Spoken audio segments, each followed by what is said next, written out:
يقول الله عز وجل في كتابه الكريم بعد أن أقول أعوذ بالله من الشيطان الرجيم إذ قالت امرأة عمران ربي إني نذرت لك ما في بطني محررا فتقبل مني إنك أنت السميع العليم فلما وضعتها قالت ربي إني وضعتها أنثى والله أعلم بما وضعت وليس الذكر كالأنثى وإني سميتها مريم وإني أعيذها بك وذريتها من الشيطان الرجيم فتقبلها ربها بقبول حسن وأنبتها نباتا حسنا وكفلها زكريا كلما دخل عليها زكريا المحراب وجد عندها رزقا قال يا مريم أنى لك هذا قالت هو من عند الله إن الله يرزق من يشاء بغير حساب رب اشرح لي صدري ويسر لي أمري واحلل عقدة من لساني يفقه قولي واللهم ثبتنا عند الموت بلا إله إلا الله واللهم اجعلنا من الذين آمنوا وعملوا الصالحات وتواصوا بالحق وتواصوا بالصبر آمين يا رب العالمين ثم أما بعد.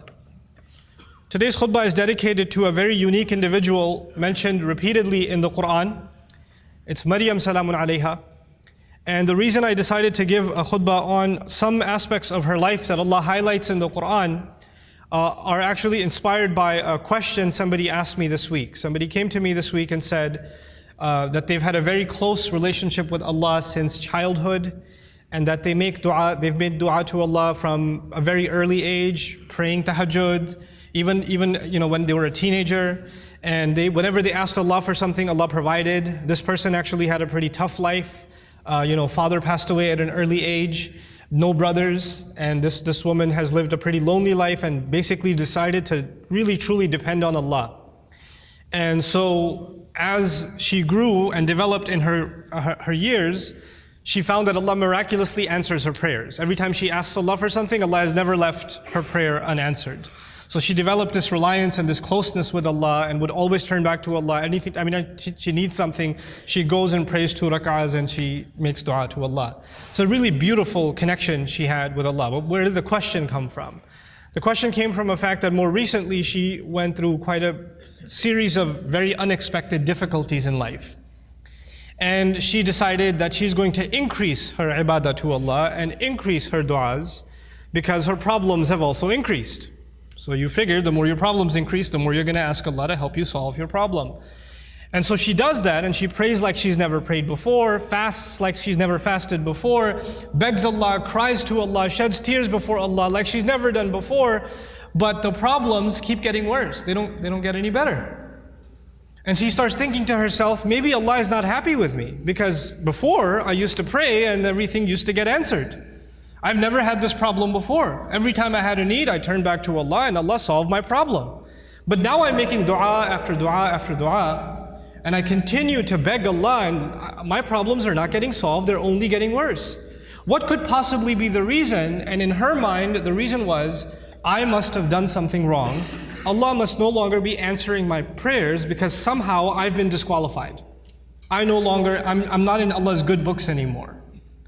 The reason I decided to give this khutbah is that this is a very common notion that can creep into somebody's mind. We make dua, every human being makes dua, and we're expecting that Allah Azza wa Jal will give us an answer. We're hoping that Allah will solve our problem. There are 2 kinds of duas basically, for most of us. The one kind of dua, and I'm talking about the ones we make for ourselves.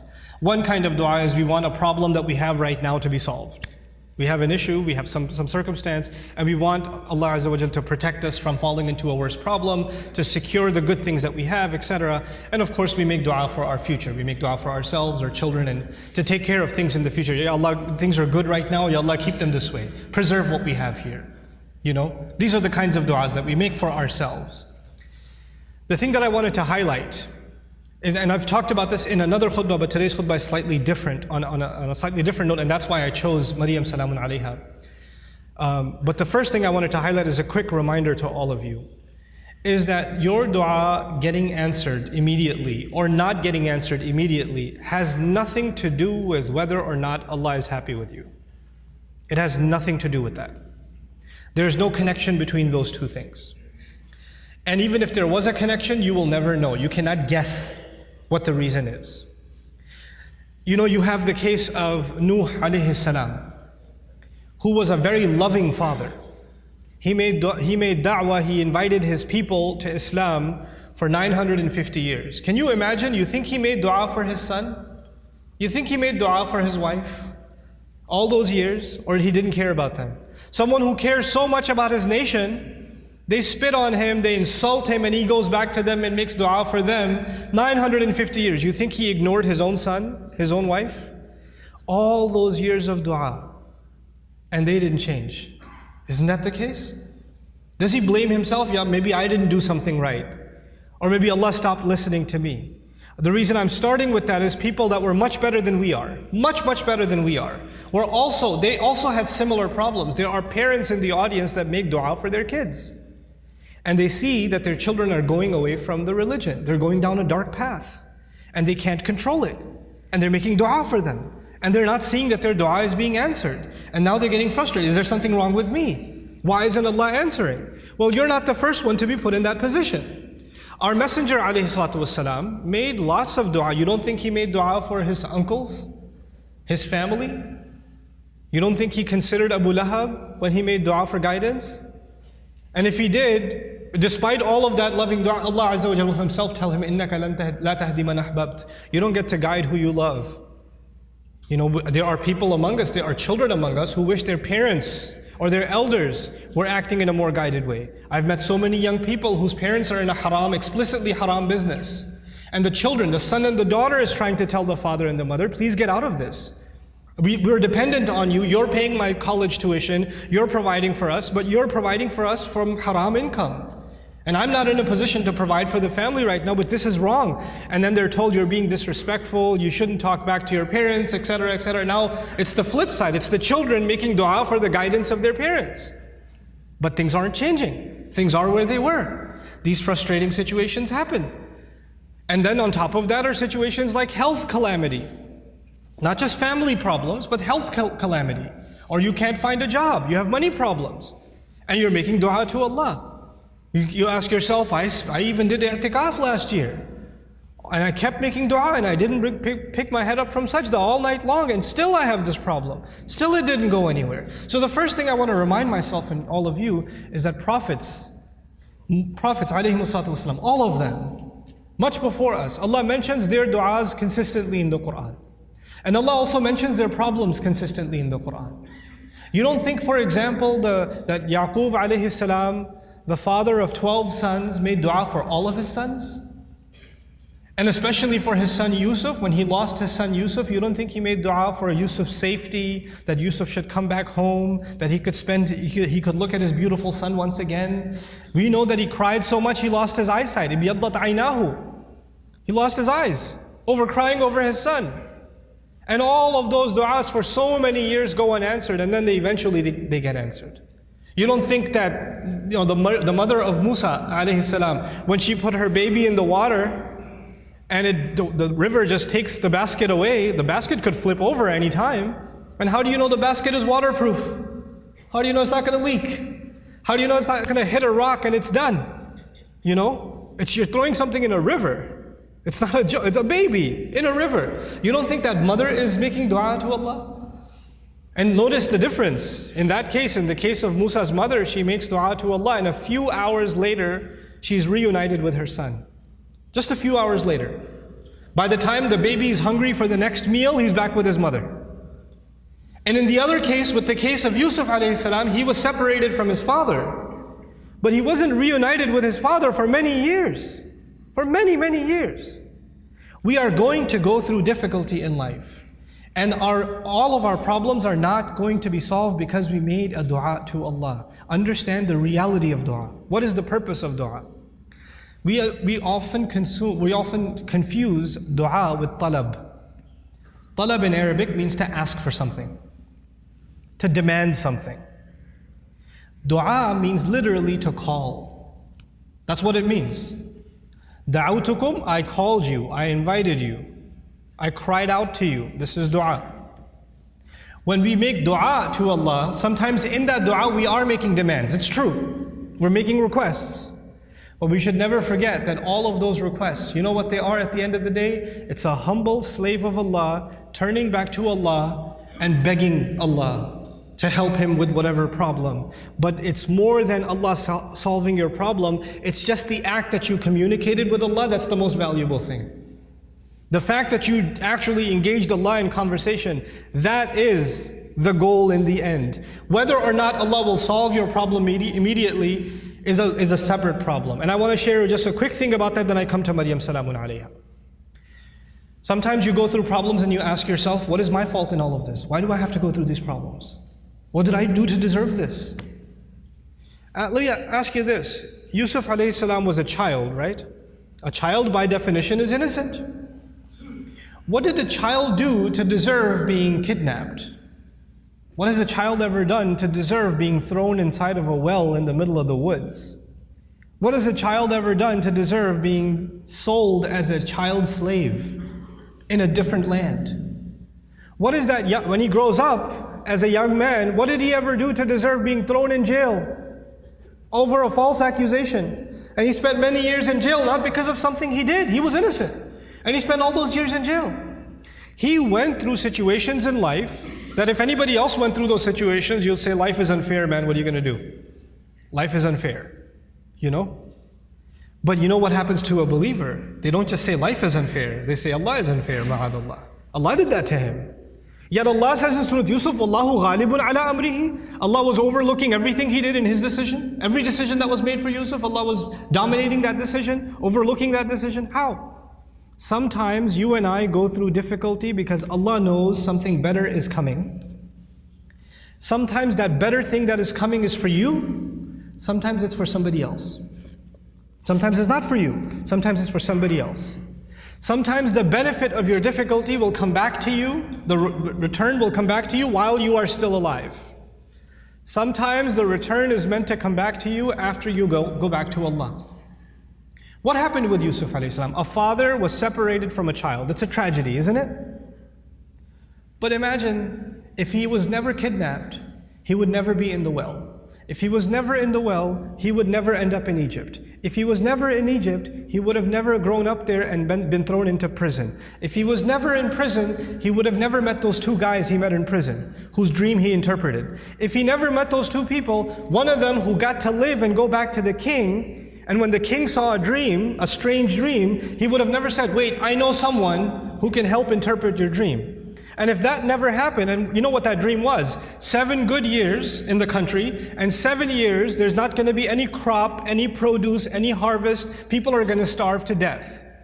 If Yusuf was not in prison, alayhi salam, and then was taken out to interpret that dream at that time, there would have been an economic, financial, social crisis in the country, and hundreds of thousands of children would have starved to death. One child suffered for a few years, but because of that child suffering, Allah's plan was to save a lot of families, a lot of fathers and mothers from losing their children to starvation. Because of the plan that Yusuf alayhi salam came back when he interpreted the dream and gave, when he became the treasurer. I have a friend, some of you might have heard of him. His name is Robert de Villa. I asked his sister about him if she knows him, and she said yes, she's heard of him. The man can't move any part of his body other than his face. He can't move any part of his body. What did he ever do to deserve that? Nothing. But how many people have accepted Islam because of his disability? How many people have just heard about that and have come back to Allah? How many people that were ungrateful in life, even though they were Muslim, they were only Muslim by name, and decided to submit their heart back to Allah because that man is sitting in a bed. His suffering, his pain becomes guidance for millions of people. You understand? Sometimes the difficulty you and I go through is actually a small price to pay for a lot of khair, a lot of good that will either come to me now or it will come to me in the akhirah, will come to me after I go back to Allah. So our du'as are not the same as placing an order. Now I get to Maryam salamun alayha, and I really, when she spoke to me, I remembered her, because the thing with Maryam salamun alayha was, even when she was young, her birth was strange. It was mentioned in the Quran. Not many people's birth is mentioned in the Quran. And she, the mother was expecting a son, but she had a daughter instead. And Allah says, "Laysa dhakaru kal untha," which has a multiple layers of meaning, but I'll just highlight one of them. This girl is like no other boy. This girl is special. And by the way, please remember those words next time. Any of you, if you're expecting a child and that you were hoping and your mother was hoping and your father was hoping and your extended cousins were hoping it's going to be a son and you have a daughter, you remember that Allah didn't highlight the birth of a child like He did the birth of Maryam salamun alayha. It's an honor to have a daughter. It's a gift of Allah to have a daughter. And it's actually the behavior of the mushrikun to be upset that you had a daughter. ظَلَّ وَجْهُهُ مُسْوَدًّا وَهُوَ كَظِيمٌ. His face turns dark and he's depressed. He's swallowing his upset attitude because he had a girl. Girls are a blessing from Allah Azza wa Jalla, an honor. And it's a disrespect not only of the gift of Allah, but of the ayat of the Quran when you're upset that you had a daughter. You should be mindful of that. But that's on a side note. This child is born, she's actually given a special place in what was then the central house of Allah. And Zakaria alayhi salam used to take care of her, and every time he used to come to visit her to make sure she's doing okay, because she was dedicated living in the house of Allah. كُلَّمَا دَخَلَ عَلَيْهَا زَكَرِيَّا الْمِحْرَابِ وَجَدَ عِنْدَهَا رِزْقًا. Every time he'd walk in, he'd see fruits, food in front of her, and he'd say, "Where did you get these fruits? These fruits don't even grow here. And these fruits aren't even from this season. These fruits grow in the winter, these fruits go in the summer. You have them in off season. Where did you get them from?" She would respond, قَالَتْ هُوَ مِنْ عِنْدِ اللَّهِ. These come especially from Allah.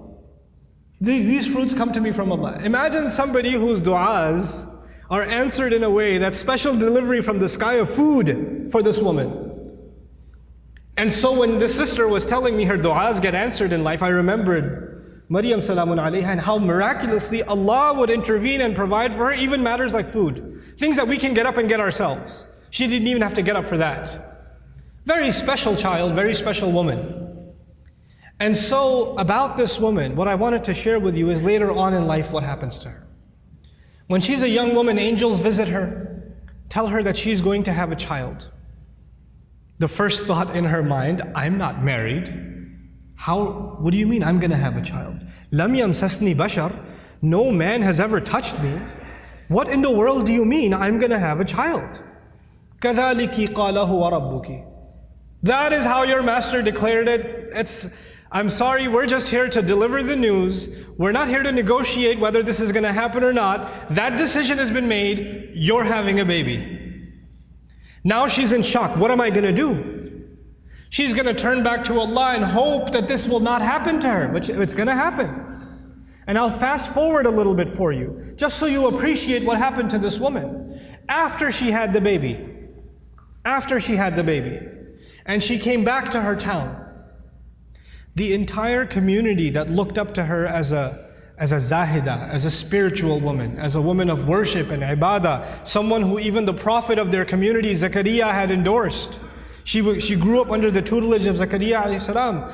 All the masjid community is standing there. She's walking back with a baby, and they all start collectively, together, start humiliating her. How could you do this? What have you done? There are women in the Jumu'ah today. No Muslim woman can ever imagine being in a situation where she's holding a baby and somebody's telling her that child is not legitimate. She cannot imagine that kind of humiliation. No Muslim. And none of us can imagine that kind of accusation for our sister, for our mother, for our daughter. We cannot imagine that pain. It's beyond us. For the Muslim, our dignity is greater to us than our life. The sense of dignity Allah has given us is more valuable to us than even our life. And she knows that when she goes back with this baby, that's what they're going to say. It's one thing that they might be saying it behind her back. They're saying it in public, in front of her. In front of her. Now I want to take you back to how she dealt with this problem. Because no amount of dua she made is going to change what Allah has decided. Allah has decided that she has to face this. She has to stand in front of this. And what does she do?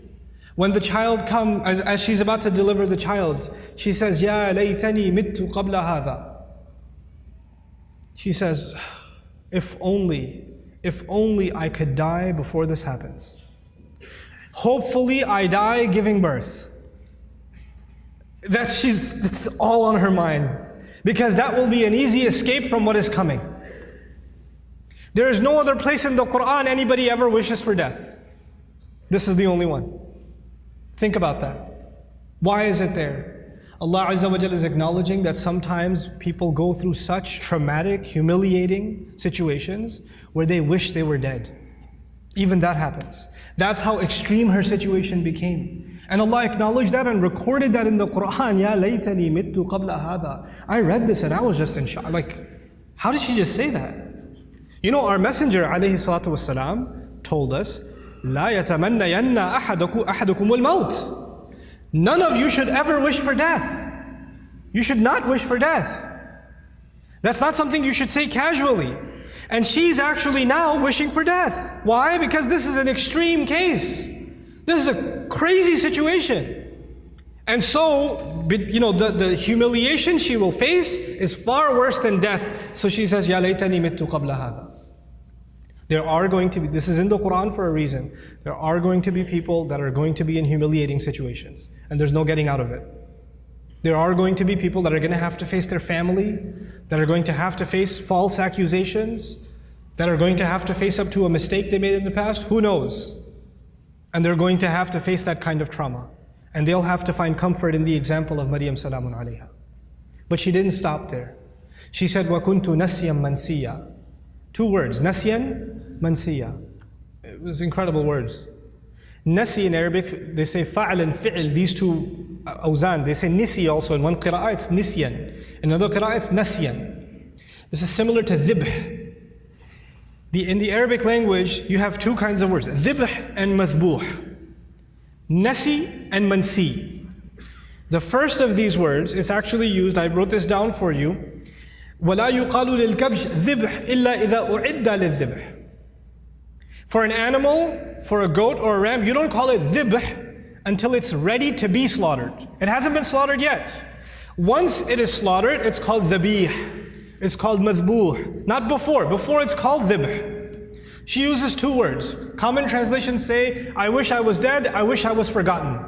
That's what the translation says. But there are 2 words of being forgotten. One of those words, nasyan, actually means I wish, even though, because she's away from the masjid, right? She's not back home. I hope nobody ever misses me. They don't even ask the question, where did Maryam go? I wish I could be invisible, forgotten from people's memories right now, and nobody even has the thought of me. This is nasi. Nobody even thinks I existed. There are people that go through the kind of depression and anxiety where they don't come out of home. They don't leave home. They don't pick up phone calls. They don't answer text messages. They get anxious being around people. They're going through so much trauma that they wish they were forgotten. As a matter of fact, even if somebody knocks on the door, they say, I wish they didn't remember me. I wish I didn't have to face anybody. They want to just crawl away, but just be by themselves. This is nasyan. And she's hoping already that she dies. And nobody even comes looking. And then later on, even if years go by and nobody found out what happened to her, mansiyan. She's completely forgotten. There's no memory of her in the future either. I hope nobody thinks of me right now and I become invisible in the future also. I wanted to highlight this woman's trial because this is a woman of du'a whose du'as used to get answered immediately. She didn't even have to ask for food and it used to come. And this is the situation Allah put her in. This is the trial that Allah put her in. Think about that. This is not because Allah hates her. This is not because Allah forgot about her. This is not because Allah wants to humiliate her. This is actually, all of this ended up becoming Allah honoring her. All of this became Allah honoring her. What was her humiliation? Her humiliation was, people are going to say, you had this child without being married. You had a haram child. That's what people are going to say. And what was the child's name? You know? His name was Isa. There is no other prophet in the Quran who, when Allah mentions their name, He honors their parents also. Except Isa. Isa ibn Maryam, Isa ibn Maryam, Isa ibn, over and over again. Isa the son of Maryam, Isa the son of Maryam. Do you find Muhammad the son of Abdullah? Do you find Yaqub the son of Ishaq? Ishaq the son of Ibrahim? Yusuf the son of Yaqub? You find these? No. Every time Allah honors that messenger, alayhi salatu, or not every time, but multiple times, when Allah honors that messenger, He honors his mother. And by the way, this is important because for the Arabs, when you say Ibn, or for even the Semitic people, when you say Ibn, right after Ibn, you mention the father's name. You mention the father's name. Your last name comes from your father. Allah goes out of His way to remind people that no, He has no father, and we are going to go out of our way to honor that mother. Isa ibn Maryam, every time. Allah mentioned that humiliation for another reason, and I close with that. I told you last time, and earlier on in this khutbah, sometimes your pain is going to be a relief for other people. You're going through difficulty because it's meant to serve a greater cause than yourself, and you will be the sadaqah jariyah for them. You'll be a way of goodness for them. This is the pain of Maryam salamun alayha. Every time a woman is humiliated, every time a woman is falsely accused, every time a woman wishes she was dead, then to face what she's supposed to face, then she's going to find comfort in Maryam salamun alayha. And every time she finds that comfort, the rank of Maryam rises again and again and again and again. SubhanAllah. Our du'as are a means by which we connect to Allah. Our du'as are not a means by which this world becomes heaven. This world is going to be full of trials. People that were much better than we are had difficulty in life. That's okay. لَقَدْ خَلَقْنَا الْإِنسَانَ فِي كَبَدٍ. We created all human beings in toil and labor and struggle. Struggle is a part of life. The purpose of dua is to help you and me deal with those struggles and to never forget that Allah is with us, whether it's hard times or easy times. May Allah Azza wa Jal not make us people that lose faith. May Allah Azza wa Jal honor us and help us remember that no matter how much people try to humiliate you, people try to put you down, people insult you like they did Maryam salamun alayha, Allah still honors you. There's a big difference between what people say about you and what Allah thinks about you. Because if you go by what people said, then Maryam was the most humiliated, insulted person in society. And if you go by what Allah says, she's one of the most honored women in all of human history. So we go by what Allah says. Allah is the one who honored us. وَلَقَدْ كَرَّمْنَا بَنِي آدَمَ. We honored the children of Adam. May Allah Azza wa Jal make us dignified before Allah Azza wa Jal, before He makes us dignified before people. Barakallahu li wa lakum fil Qur'an al-Hakim wa nafa'ani wa iyyakum bil ayati wa dhikr al-Hakim. الحمد لله وكفى والصلاة والسلام على عباده الذين اصطفى خصوصا على أفضلهم وخاتم النبيين محمد الأمين وعلى آله وصحبه أجمعين. يقول الله عز وجل في كتابه الكريم بعد أن أقول أعوذ بالله من الشيطان الرجيم إن الله وملائكته يصلون على النبي يا أيها الذين آمنوا صلوا عليه وسلموا تسليما. اللهم صل على محمد وعلى آل محمد كما صليت على إبراهيم وعلى آل إبراهيم في العالمين إنك حميد مجيد. اللهم بارك على محمد وعلى آل محمد كما باركت على إبراهيم وعلى آل إبراهيم في العالمين إنك حميد مجيد. عباد الله رحمكم الله اتقوا الله إن الله يأمر بالعدل والإحسان وإيتاء ذي القربى وينهى عن الفحشاء والمنكر ولذكر الله أكبر والله يعلم ما تصنعون. أقم الصلاة إن الصلاة كانت على المؤمنين كتابا موقوتا.